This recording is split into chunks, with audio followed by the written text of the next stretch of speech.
Yeah, still morning. Morning. This week, Congress gave final approval to legislation that will help veterans in need.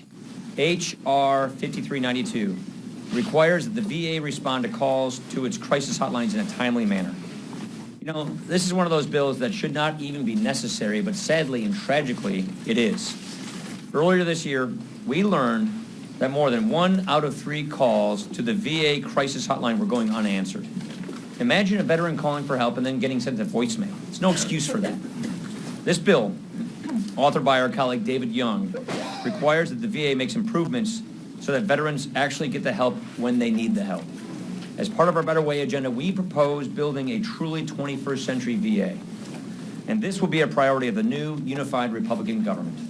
But for now, this initiative is good news ahead of Thanksgiving, a time to be grateful for all the men and women who have fought for us. Second, earlier this week, House Republicans sent a letter to the Obama administration asking that they not advance any new regulations before leaving office. Remember, this is not unusual. The incoming administration made a similar request in 2008. In addition, the House today will pass a measure making it easier to stop midnight regulations. There is a tradition of bipartisan opposition to regulations imposed at the end of an outgoing administration. We've seen just how the impact of just one rule can hurt entire industries and livelihoods. So the last thing that we need to see today, or in the next weeks, are unelected bureaucrats pushing through regulations at the 11th hour. We look forward to tackling regulatory reform in the new unified Republican government. Lastly, this morning, House Republicans met with Vice President-elect Mike Pence. Sounds good. Just saying that. He gave our members an update on the transition and the priorities for this new administration. It was a warm and very productive conversation. One thing that his visit here emphasizes that if we are committed to having a truly unified Republican government, not just in name, but we are committed to doing it in practice. So working hand in glove from the start during this transition, if we're going to go big, we have got to hit the ground running. The American people voted for change, and we are ready to get to work. I'll be meeting with the Vice President later today to further discuss more things for the transition. Questions? Speaker Ryan? Yeah. Based on your understanding of nepotism rules, do you believe that Jared Kushner should be able to take a job at the White House? I have really no comment about what job he should or should not take, but look, he was a very integral part of the campaign. He's obviously a brilliant young man who Donald Trump trusts. So I'll leave it up to the Trump transition team as to decide what role he plays, but you have to understand he played a very important role in this campaign, and I think that should be respected. I'm just asking what your understanding of the nepotism rules is. I don't have a deep understanding of how they work. Mr. Speaker, I know that there's a lot that you guys are trying to consider now as you work with the administration, the incoming administration, to figure out a timeline, to track healthcare, immigration, keeping the government open, the debt ceiling, and so on and so forth. But are you concerned, though, that there's going to be these two countervailing forces where the public is going to say, wait a minute, why haven't you passed all this stuff in January? And you want to do it right, so it's also going to take some time to get those plans together, regardless of the groundwork you can lay now or even in early January. How do you balance those two things? And some of your members in your conference are going to demand that, and maybe even the president, because he's new at this too, might demand it. Look, that's what we're doing with the transition team right now. We're going to have plenty of time to talk about the legislative schedule, the legislative calendar. Congress is a bicameral legislature. We move fairly quickly here in the House, but the Senate is kind of another story. They don't move as quickly as the House does. But we will deliver on this agenda. And yes, of course that takes time because that is how the legislature works. And I think we'll be making sure that people understand just how the calendar works, just how the progress of legislation works, because we intend on delivering. And we're going to make sure that this is the most productive Congress we've seen in a long, long time. And I'm confident that as people understand the way the legislative process works, they will see that we're going to be hitting the ground running, and we're going to be moving to fix these problems for the American people as they have given us this unified government and trust to do.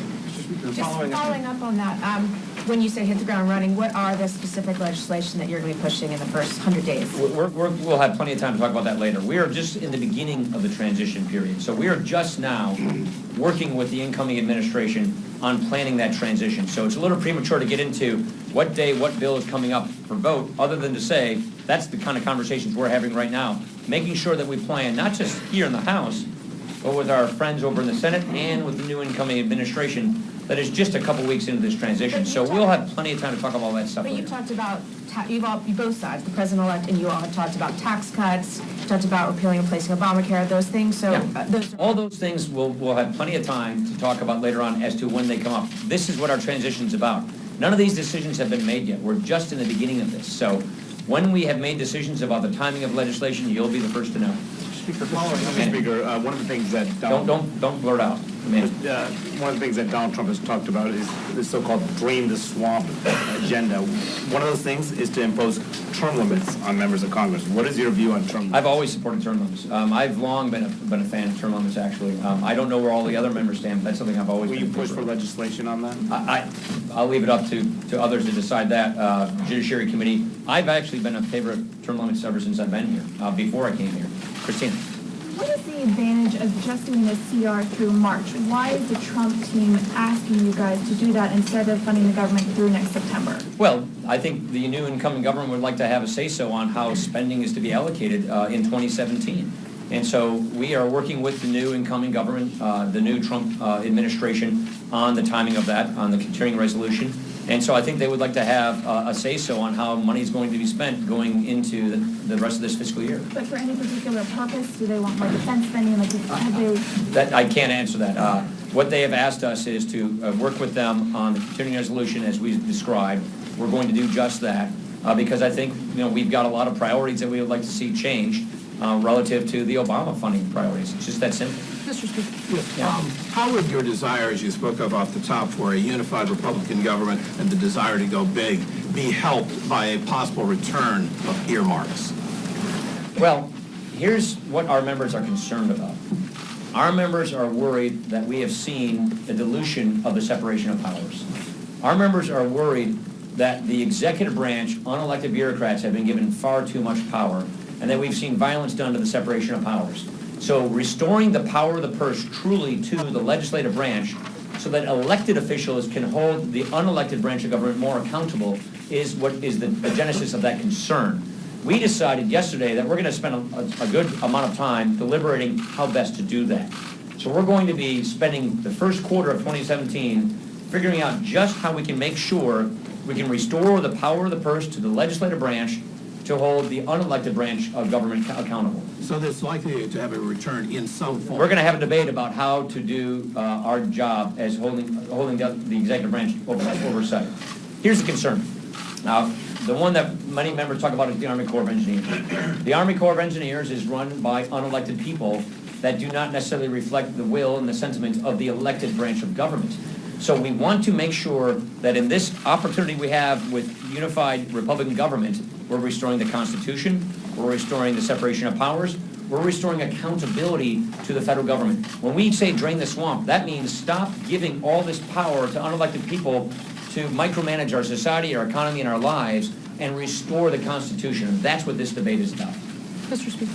How about it? Mr. Speaker, can you sort of just lay out your big picture thinking on the fiscal implications of the Trump House Republican agenda? How do you secure the border, increase defense spending, increase infrastructure spending, and do tax reform in a fiscally responsible manner without increasing the debt deficit? Well, a couple of things. You need to hold down spending in the critical areas where it's growing so fast, and you need to grow the economy. Let's not forget that we have been in a slow growth economy for far, far too long. We're just limping along, I would argue, not even close to our potential.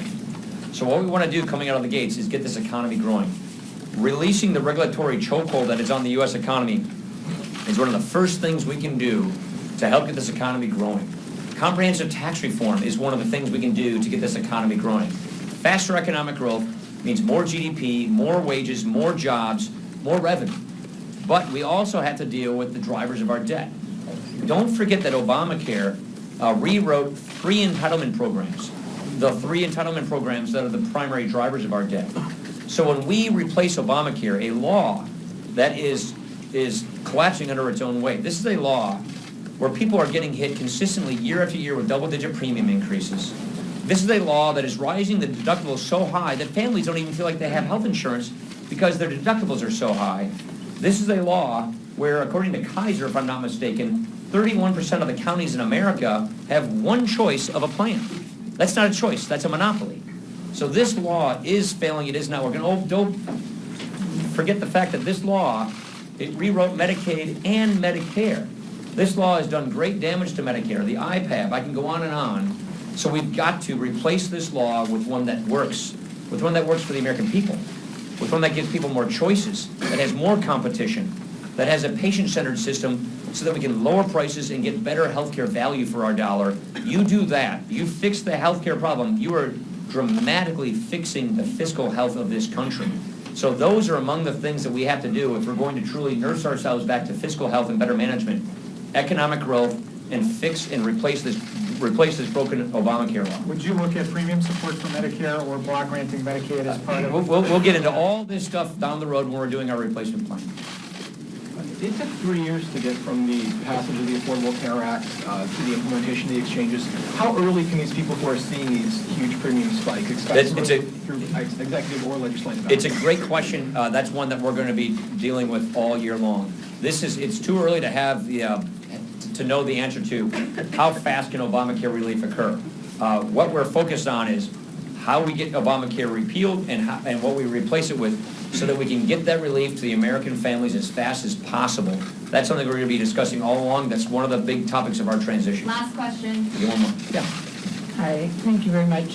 President-elect Trump promised to, quote, defund Planned Parenthood as long as they continue to perform abortions. Will the Republican House pass legislation that prohibits any federal funds from going to any Planned Parenthood affiliate until Planned Parenthood stops doing abortions? We've already shown what we believe with respect to funding Planned Parenthood. We put a bill on President Obama's desk in reconciliation. Our position has not changed. Thank you.